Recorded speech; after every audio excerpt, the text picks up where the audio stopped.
வாழ்க வளமுடன். ஓம் நமச்சிவாய. அனைத்து தமிழ் உள்ளங்களுக்கும் வணக்கம்.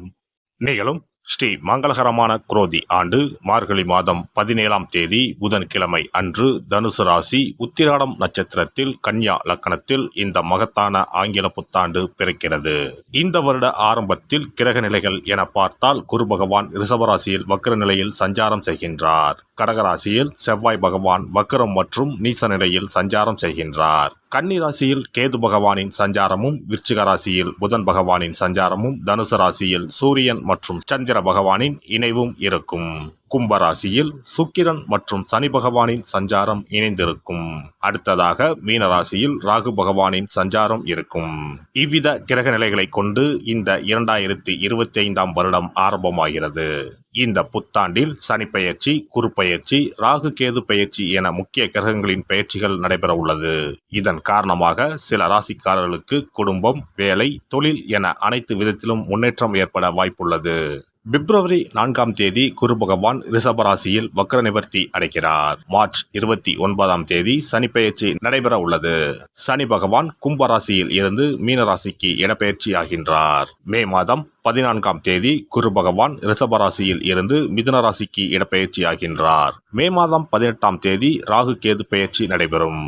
ராகு பகவான் கும்பராசிக்கும் கேது பகவான் சிம்மராசிக்கும் இடப்பெயர்ச்சி ஆகின்றனர். இந்த கிரக அமைப்பு மற்றும் பெயர்ச்சியினால் உங்கள் வாழ்வில் ஏற்பட போகும் சுபபலன் என்ன என்பதனையும், அசுப பலன் ஏற்படுமாயின் ராசிக்காரர்கள் செய்ய வேண்டிய பரிகாரம் என்ன, வழிபட வேண்டிய தெய்வம் யார் என்பதனை பற்றியும் விரிவாக காண்போம். பிறக்கப் போகும் இந்த ஆங்கில புத்தாண்டு உங்கள் வாழ்வில் வளமும் நலமும் செல்வ செழிப்பும் பெற்று வாழ்வில் உயரிய நிலையை அடைய எல்லாம் வல்ல எம்பெருமானை வேண்டி விரும்பி கேட்டுக்கொள்கிறேன். மகர ராசி அன்பர்களே, ராசிக்கு 3ஆம் வீட்டில் பயணம் செய்யும் ராகு பகவானால் புது தெம்புடன் செழிப்பான வாழ்க்கை அமையும். புது முயற்சிகள் யாவும் வெற்றி பெறும். தேவைகள் பூர்த்தியாகும். உங்களுடைய நீண்டகால கனவுகள், லட்சியங்கள் நிறைவேறும். பாக்கியஸ்தானத்தில் மோட்சத்தை கொடுக்கக்கூடிய கேது பகவானின் பயணம் இதுவரை தடைப்பட்டு நடக்காத காரியங்கள் அனைத்தையும் தடைகளை நீக்கி சுபமாக நடைபெறும். 2025ஆம் ஆண்டு மே மாதம் முதல் ராகு பகவான் குடும்பஸ்தானத்திற்கு வரப்போகிறார். பேசும் வார்த்தைகளில் கவனம் தேவை. வாக்கு கொடுத்து மாட்டிக்கொள்ளாதீர்கள். குரு பகவானின் பார்வை 2025ஆம் ஆண்டு மே மாதம் வரை கிடைப்பதால் திருமண சுபகாரியம் கைகூடும். மே மாதத்திற்கு பிறகு குரு பகவான் 6ஆம் வீட்டிற்கு செல்வதால் உடல் ஆரோக்கியத்தில் அக்கறை காட்டுவது அவசியம். நோய்கள் வெளிப்பட்டு குணமடையும். கடந்த 7.5 ஆண்டு காலமாக சனியால் ஏற்பட்ட சங்கடங்கள் விலகப் போகிறது. 7.5 சனி முடிவுக்கு வரப்போவதால் 2025ஆம் ஆண்டு மகிழ்ச்சி நிறைந்த ஆண்டாக மகர ராசிக்காரர்களுக்கு அமையப் போகிறது. 2025ஆம் ஆண்டு புத்தாண்டில் மகர ராசிக்காரர்களின் வாழ்க்கையில் புது ஒளி பிறக்கும். மார்ச் மாதத்திற்கு பின் சனி பகவான் பெயர்ச்சியால் 7.5 சனி விலக உள்ளது. இதன் காரணமாக உங்களின் செயலில் சிறப்பான முன்னேற்றமும் திருப்தியும் ஏற்படும். இந்த ஆண்டில் நீங்கள் நினைத்ததை விட அதிகமாக சம்பாதிக்க முடியும். மகாலட்சுமி தேவியின் அருளால் நீங்கள் கடன் தொல்லையிலிருந்து விடுபடுவீர்கள். அதிர்ஷ்டம் உங்களுக்கு சாதகமாக அமையும். உங்கள் வேலை மற்றும் தொழிலில் புதிய உயரங்களை எட்ட முடியும். வேலை தேடுபவர்களுக்கு நல்ல வாய்ப்புகள் அமையும். பெரிய நிறுவனத்தில் பெரிய பொறுப்பில் அமருவீர்கள். உங்கள் கனவு நிறைவேறும். முயற்சிக்கு ஏற்ப முன்னேற்றம் பிறக்கும். உறவுகளுடன் அனுசரித்து நடந்து கொள்வது நல்லது. சோம்பலால் சில செயல்களில் தாமதம் ஏற்படும். மறதி சார்ந்த பிரச்சனைகள் தோன்றி மறையும். எந்த சூழ்நிலையும் சமாளிக்கும் தன்னம்பிக்கை உண்டாகும். சுகபோக விஷயங்களில் நாட்டம் ஏற்படும். சமூக பணிகளில் இருப்பவர்களுக்கு செல்வாக்கு அதிகரிக்கும். உடன் பிறந்தவர்களின் மூலம் அனுகூலம் உண்டாகும். பலதரப்பட்ட மக்களின் தொடர்பு கிடைக்கும். வழக்கு சார்ந்த பணிகளில் எதிர்பார்ப்புகள் நிறைவேறும். வெளிவட்டாரத்தில் செல்வாக்கு அதிகரிக்கும். மனை சார்ந்த செயல்களில் ஆதாயம் உண்டாகும். குடும்ப உறுப்பினர்களின் ஒத்துழைப்பு கிடைக்கும். பயணங்களின் மூலம் புதிய அனுபவம் ஏற்படும். தொழில் நிமித்தமான புதிய சிந்தனைகள் உண்டாகும். அரசு தொடர்பான பணிகளில் கால தாமதம் ஏற்படும். உடல் ஆரோக்கியத்தை பொறுத்தவரை அவ்வப்போது சிறு சிறு இன்னல்கள் ஏற்பட்டு நீங்கும். சிந்தனையின் போக்கில் கவனம் தேவை. பழைய நினைவுகளால் ஒருவிதமான பதற்றம் ஏற்பட்டு நீங்கும். தியானம் மற்றும் சிறு அளவிலான உடற்பயிற்சிகளை மேற்கொள்ளவும். வாகன பழுதுகளை அவ்வப்போது சரி செய்து கொள்ளவும். பெண்களை பொறுத்தவரை சகோதரர் வழியில் மகிழ்ச்சியான செய்திகள் கிடைக்கும். சிறுதூர பயணங்களின் மூலம் புதிய அனுபவம் ஏற்படும். சுபகாரியம் தொடர்பான எண்ணங்கள் அலைச்சலுக்கு பின்பு கைகூடும். விலை உயர்ந்த பொருட்களில் கவனம் வேண்டும். நுட்பமான பணிகளை துரிதமாக செய்து முடிப்பீர்கள். செல்வ சேர்க்கை தொடர்பான எண்ணங்கள் கைகூடும். வியாபார பணிகளில் லாபகரமான வாய்ப்புகள் அமையும். மாணவர்களுக்கு விளையாட்டு தொடர்பான விஷயங்களில் புதிய அனுபவம் ஏற்படும். உயர்கல்வியில் சிறு சிறு குழப்பங்கள் தோன்றி மறையும். கணிதம் சார்ந்த விஷயங்களில் ஆர்வம் அதிகரிக்கும். நபர்களின் தன்மை அறிந்து நட்பு கொள்ளவும். மறதி தொடர்பான சிக்கல்கள் தோன்றி மறையும். ஆராய்ச்சி பணி சார்ந்த வெளியூர் பயண வாய்ப்புகள் கைகூடும். பணி புரிவோருக்கு வேலை நிமித்தமான முயற்சிகள் கைகூடும். எழுத்து சார்ந்த துறைகளில் புதிய வாய்ப்புகள் கிடைக்கும். புதிய பொறுப்புகளின் மூலம் மதிப்பு மேம்படும். சக பணியாளர்களிடம் பொறுமையை கையாளவும். மற்றவர்களை பற்றிய கருத்துக்களில் கவனம் வேண்டும். அறிமுக நபர்களிடம் தனிப்பட்ட விஷயங்களை பகிர்வதை தவிர்க்கவும். வெளியூர் பணி வாய்ப்புகளில் சிந்தித்து செயல்படவும். வியாபாரியை பொறுத்தவரை வியாபார பணிகளில் உழைப்புக்கு ஏற்ற லாபமும் முன்னேற்றமும் உண்டாகும். வேலையாட்களிடம் அனுசரித்து செல்வதன் மூலம் ஒத்துழைப்பு அதிகரிக்கும். வர்த்தகம் தொடர்பான பணிகளில் ஆலோசனை வேண்டும். கூட்டாளிகளின் எண்ணங்களை புரிந்து செயல்படுவீர்கள். கூட்டாளிகளிடம் பொறுமையை கடைபிடிப்பது நல்லது. அரசு தொடர்பான பணிகளில் சூழ்நிலைக்கு ஏற்ப செயல்படவும். கலைஞர்கள் கலை சார்ந்த துறையில் புதுவிதமான மாற்றங்களை செய்வீர்கள். வாழ்க்கை துணைவரின் எண்ணங்களை புரிந்து அதன்படி நடந்து கொள்வீர்கள். அரசு வழியில் சில உதவிகள் கிடைக்கும். காரசாரமான பேச்சுவார்த்தைகளை குறைத்துக் கொள்ளவும். வரவுக்கு ஏற்ப செலவுகள் உண்டாகும். ஆடம்பரமான சிந்தனைகளை குறைத்துக் கொள்வது நன்மையை தரும். பெருந்தன்மையான செயல்பாடுகளால் உங்களின் மதிப்பு கூடும்.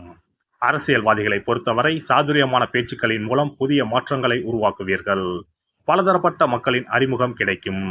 திறமைக்கு ஏற்ப செல்வாக்கும் பாராட்டுகளும் அதிகரிக்கும். எதிராக இருப்பவர்களை அறிந்து கொள்வீர்கள். வழக்கு பணிகளில் சில மாற்றமான சூழல் ஏற்படும். வெள்ளிக்கிழமை தோறும் நல்லெண்ணெய் தீபம் ஏற்றி லட்சுமி நரசிம்மரை வழிபாடு செய்து வர முயற்சிகளில் உள்ள தடைகள் நீங்கும். சிறப்பு தொகுப்பு. 2025ஆம் ஆண்டு சிறப்பாக அமைய புத்தாண்டு அன்று இதை மட்டும் செய்தால் போதும். 2025ஆம் ஆண்டு புத்தாண்டை வரவேற்க அனைவரும் ஆவலாக காத்திருக்கிறோம். ஆனால் அதற்கு முன்பு 2024ஆம் ஆண்டிற்கு நன்றி சொல்லி விடை கொடுப்பதும் மிகவும் முக்கியமானதாகும். இந்த ஆண்டில் கிடைத்த நல்ல விஷயங்களுக்கு நன்றி சொல்வதுடன் கிடைக்காமல் போன விஷயங்களுக்கும் சேர்த்து நன்றி சொல்ல வேண்டும். இதனால் பிறக்கப் போகும் புதிய ஆண்டில் அவைகள் இன்னும் சிறப்பாக நமக்கு நடப்பதற்கு வழிவகுக்கும். 2025ஆம் ஆண்டிற்கான காலண்டர் வாங்குவதற்கு முன் அதில் வேறு எந்த நிறுவனத்தின் பெயரோ எதுவும் இல்லாததாக பார்த்து வாங்கி வீட்டில் வைக்க வேண்டும். குறிப்பாக மகாலட்சுமி வராகி அம்மன் படத்துடன் இருக்கும் காலண்டரை வாங்கி வீட்டில் வைப்பது நல்லது. இது தவிர புத்தாண்டு நாளன்று எந்த மாதிரி விஷயங்களை செய்தால் வரப்போகும் ஆண்டு நமக்கு சிறப்பான ஆண்டாக அமையும் என்பதை நாம் தெரிந்து கொள்ளலாம். ஒவ்வொரு ஆண்டும் ஆங்கில புத்தாண்டோ அல்லது தமிழ் புத்தாண்டோ எதுவாக இருந்தாலும் சரி, பிறக்கப் போகும் புதிய ஆண்டு சிறப்பாக இருக்க வேண்டும். இந்த ஆண்டிலாவது நம்முடைய கஷ்டங்கள் தீர வேண்டும் அல்லது நினைத்த காரியம் கைகூட வேண்டும் என்று அனைவரும் நினைப்பதுண்டு. ஆண்டு முழுவதும் நல்லபடியாக அமைய புத்தாண்டு அன்று நாம் சில விஷயங்களை மேற்கொள்ள வேண்டியது ரொம்ப முக்கியம். இதனால் புதிய ஆண்டு உங்களுக்கு ஆரோக்கியம், சந்தோஷம், செல்வ வளம் நிறைந்த ஆண்டாக அமையும். புத்தாண்டு அன்று காலையில் எழுந்தவுடனேயே நாம் குளித்து விடுவோம். அப்படி நாம் குளிப்பதற்கு முன் குளிக்கின்ற நீரில் 3 முக்கியமான பொருட்களை சேர்ப்பது மிகவும் நல்லது. அந்த தண்ணீரில் முதலில் சிறிது கல்லுப்பை சேர்க்க வேண்டும். கல்லுப்பு நமக்கு இருக்கும் கண் திருஷ்டி, எதிர்மறை ஆற்றல்கள் ஆகியவற்றை அகற்றிவிடும். அடுத்ததாக சிறிது மஞ்சள் தூளை அதில் சேர்க்க வேண்டும். இதுவும் எதிர்மறை ஆற்றல்களை நீக்கி வாழ்வில் மங்களங்களை நிறைய செய்யும். மூன்றாவதாக சிறிது சுத்தமான பாலை சேர்க்க வேண்டும். அது பசும்பாலாக இருப்பது மிகவும் சிறப்பானது.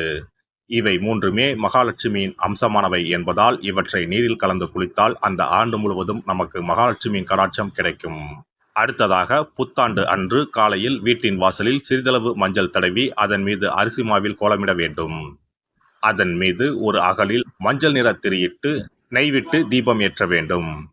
அதற்கு பிறகு வீட்டிற்குள் நல்லெண்ணெய் தீபம் ஏற்றி அன்னாசி பூ நறுமணம் கொண்ட ஊதுபத்தியை ஏற்றி வைத்து வழிபட வேண்டும். இந்த ஆண்டில் வராகி அம்மனை வழிபடுவது சிறப்பானது. இதனால் வெற்றிகளும் மகிழ்ச்சிகளும் கூடும். அதேபோல் புத்தாண்டு அன்று இரவு 9 மணிக்குள் சில முக்கியமான பொருட்களை வீட்டின் பூஜை அறையில் வாங்கி வைத்து வழிபடுவதால் வீட்டின் பொருளாதாரத்தை அதிகரிக்க செய்யும்.